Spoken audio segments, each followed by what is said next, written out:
Edward வந்தான். இதில் Edward அப்படிங்கிறது என்னது? ஒரு பெயர். அப்போ அது பெயர் சொல். வந்தான் அப்படிங்கிறது வினைச்சொல். ஒரு செயல் நடக்குதுங்க. அப்போ வினைச்சொல். இப்போ இங்கே எட்வர்ட் அப்படிங்கிற பெயர் சொல்ல நம்ம என்ன சொல்கிறோம் அப்படின்னா, இந்த தொடர் இலக்கணத்தில் எழுவாய் அப்படின்னு சொல்கிறோம்.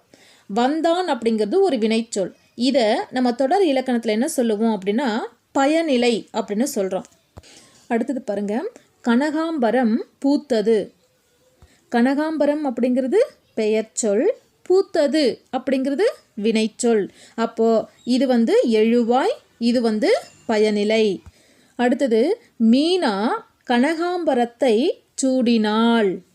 இதில் மீனா அப்படிங்கிறது என்னது? பெயர் சொல். சூடினாள் அப்படிங்கிறது பயனிலை, வினைச்சொல். அப்போ அது பயனிலை.